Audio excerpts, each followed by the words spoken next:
What is up, you guys, and welcome to the Chosen League podcast where fire sports content is the name of the game. I'm your host, Devon, and in today's episode, I'm going to be talking to you guys about South Carolina versus Iowa, the national championship game. But before we get to all that, make sure you like, comment, subscribe, hit that notification bell so you can be notified every time I upload an episode. Let's get into it. South Carolina is making history, man.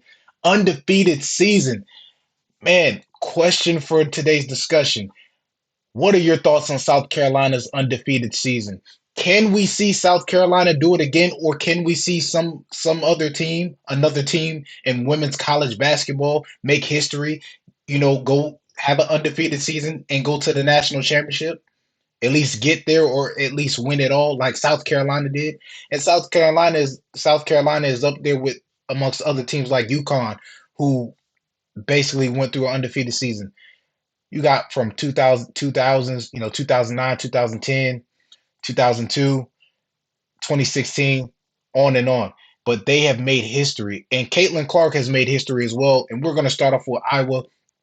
Caitlin Clark really, gave her all in this game. This was her last ride, now going on to the league.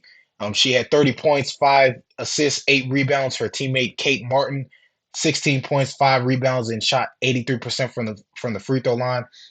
Overall for Iowa, this game reminded me of their last game against Angel Reese and LSU, because as you can see in this game, if you watched it, it just seems like, Iowa started off right. They started off taking the lead just like how they did with LSU. They were off to a great start. And then coming to the second quarter, things started to change. And I'm going to go more in depth with that, with South Carolina and all. But with with Iowa in mind, they didn't shoot very well from the field. 39% from the field, 80% from the free throw line, 29 rebounds. Their largest lead was 8. Their largest lead was 11. They shot 3 3-pointers in the first half. Most of them came from two of those 3 pointers came from Caitlin Clark, and the other one came from her teammate Marshall. And she really played great as well. She dominated in this game as well, doing what she could. Clark had two times she got fouled at 3 point line twice. And so the first attempt, she was successful at the free throw line, making all three shots. And then she got her second opportunity and came up unsuccessful.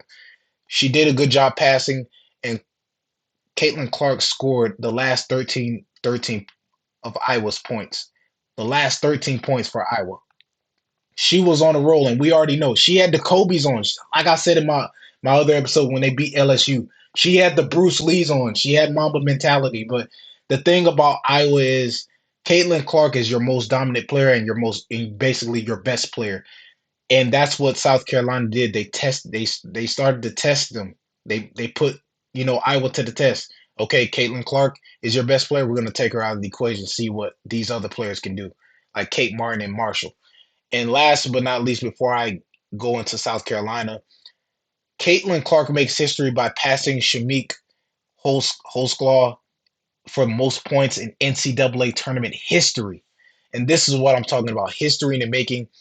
And also, South Carolina's head coach, before I get into it about South Carolina's head coach also, had some words of encouragement and said some great things about, Caitlin Clark. She went on the record and said after that game, as they're standing on the podium celebrating, she said Caitlin Clark is the GOAT of our sport. She made an impact in women's college basketball, and she believes that she's going to do it in the pros. We already know what Caitlin Clark's about. She's a scorer. She can display great passing ability, but as well, defensively for South Carolina, they put her to the test, and it was a struggle for Caitlin Clark as she was trying to shoot her threes and they weren't falling. You make some, you miss some. It just happens. That's part of the game. But anyways, you know, it just goes to show this is what it is. And so also with South Carolina, they were off to a slow start scoring wise in the game. Camila Cardosa, who basically their best player who made an impact. But also there were a lot of other players on South Carolina that made an impact. Johnson, she made an impact shooting a lot of those 3-point shots, those key 3-point shots that they really needed in the game. And also, Camila Cardosa getting fouled after making the shot and then makes the free throw shot to tie the game. So that was great. Camila Cardosa, 11 points, two assists, 10 rebounds. Tahina, her teammate, 14 points, 2 assists, 1 steal. So, they were doing their thing. In the beginning, like I said, Iowa had it going in the beginning. South Carolina really struggled in the first quarter a bit in the beginning because they were rushing a couple of shots. And prime example, their floaters, their layups. You know, Iowa was double teaming Cardosa in the paint, and so double teaming, triple teaming, and they had to do whatever they can to try to get her to throw the ball out or kick to a teammate. Also, Cardosa had a great defensive block on one possession, so she's a great defender too. Her and Angel Reese play the same position, so it's like they're both scorers, but they also have players around them that can score, that can actually do a lot of great things. They're great defenders, great play. They're great playmakers as well. They have that IQ, and also they had 48 points in the paint.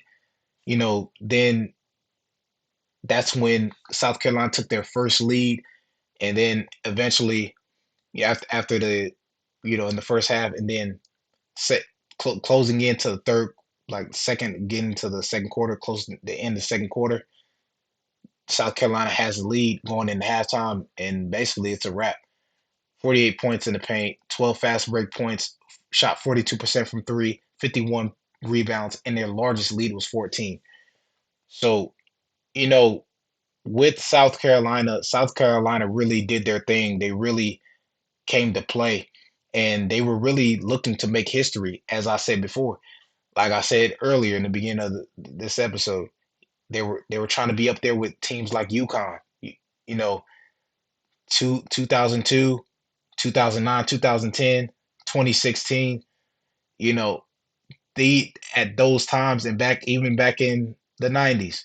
That UConn won championships, and they had an undefeated season. Name some other teams that have an undefeated season. Like literally, are we going to see that next year? That's the question. Are we going to see that next year?